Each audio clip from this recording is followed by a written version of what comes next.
Hello बच्चों, आइए इस प्रश्न को पढ़ते हैं। एक बर्तन में 33.25 सेंटीमीटर ऊंचाई तक जल, जिसका अपवर्तनांक 1.33 है, भरा है। जल के तल से 15 सेंटीमीटर ऊपर एक अवतल दर्पण पकड़ा गया है। तली में रखी एक वस्तु ओ का जो प्रतिबिंब है आई, वो जल के तल से 25 सेंटीमीटर नीचे बनता है। ये प्रतिबिंब आई जो है वो दर्पण द्वारा बन रहा है। बोल रहा है दर्पण की जो फोकस दूरी है वो कितना है लगभग। पहला ऑप्शन है 10 सेंटीमीटर, दूसरा ऑप्शन है 15 सेंटीमीटर, तीसरा ऑप्शन है 20 सेंटीमीटर, चौथा ऑप्शन है 25 सेंटीमीटर। आइए इस प्रश्न की मुख्य अवधारणा की चर्चा करें। मुख्य अवधारणा देखिए, किसी भी एक दर्पण के लिए दर्पण का सूत्र लिखा जाता है 1/f बराबर 1/v धन 1/u।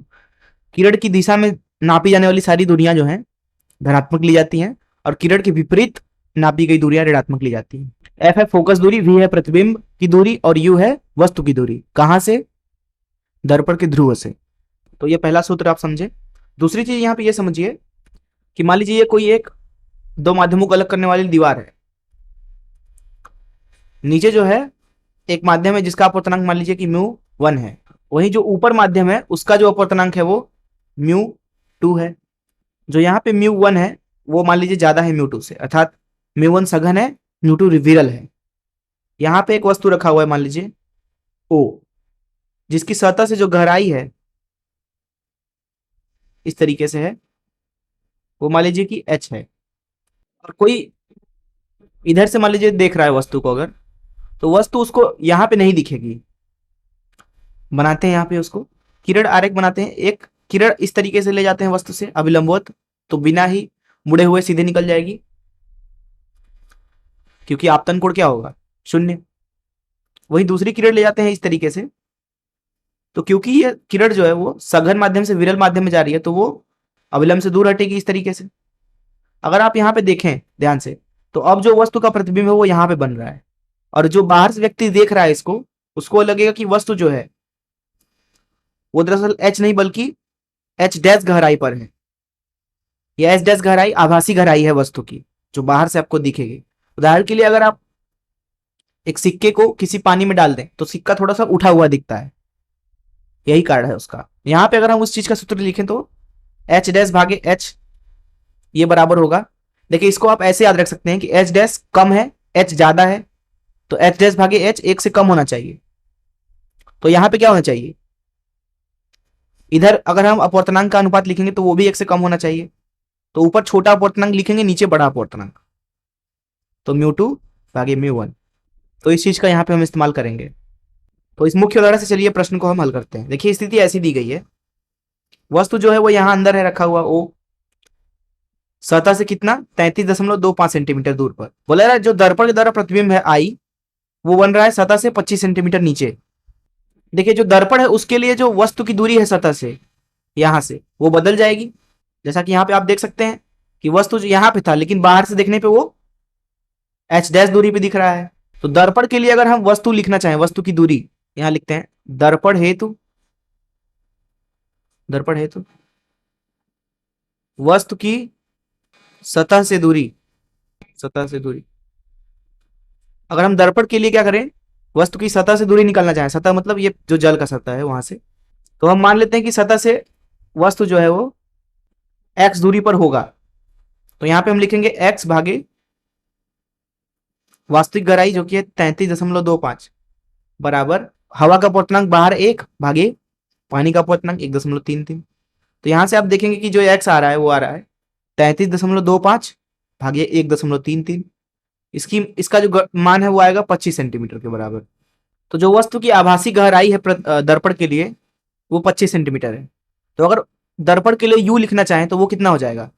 देखिए यहां से यहां तक का 25 सेंटीमीटर, अरे सॉरी 15 सेंटीमीटर, और सतह से लेकर के नीचे x, तो कितना हो गया 25 धन x, और ये ऋणात्मक आएगा क्योंकि किरण इधर जाएगी, हम वस्तु की दूरी इधर से नाप रहे हैं किरण के विपरीत दिशा में। ये कितना आ गया? ऋण 40 सेंटीमीटर के बराबर।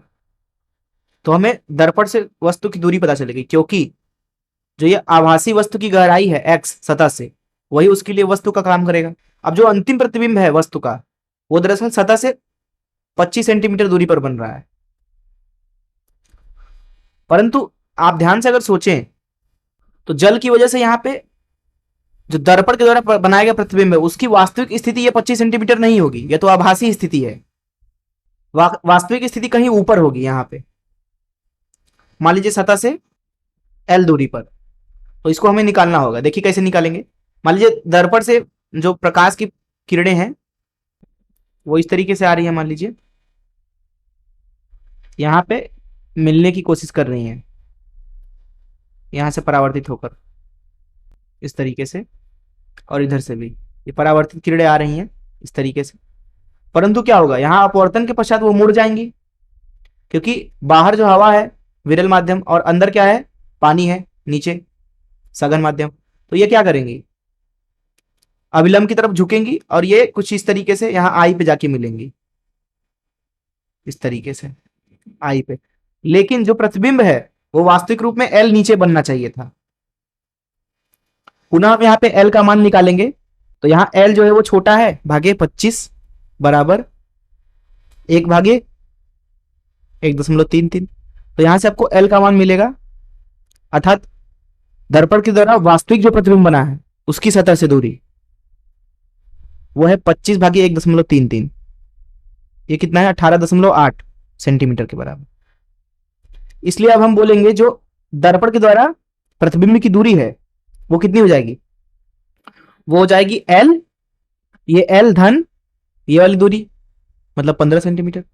तो L धन 15, ऋण चिन्ह लगा देंगे, तो ये कितना हो गया, ऋण 18.8 धन 15 कितना, ऋण 33.8 सेंटीमीटर। आपको क्या चाहिए, फोकस दूरी चाहिए, तो फोकस दूरी अब आसानी से निकाल सकते हैं। आपको U पता है, आपको V पता है, फोकस दूरी कितना हो जाएगा, दर्पण के सूत्र का इस्तेमाल करके यहां से आप लिख सकते हैं कि जो F हो जाएगा वो कितना हो जाएगा, U गुणे V भागे U धन V। तो इस चीज का यहां पे इस्तेमाल कर लीजिए। U है ऋण 40, V है ऋण 33.8 भागे ऋण 40 ऋण 33.8, ये आएगा ऋण 1352 भागे 73.8। तो यहां से F मिल रहा है आपको ऋण 18.32 सेंटीमीटर के बराबर। तो ये हो गया दर्पण का फोकस दूरी। आइए देखते हैं कौन सा ऑप्शन सही है। यहां पे आप देख सकते हैं कि लगभग लगभग C ऑप्शन सही है। मैं आशा करता हूं कि आपको इस प्रश्न का हल जरूर समझ में आया होगा। धन्यवाद।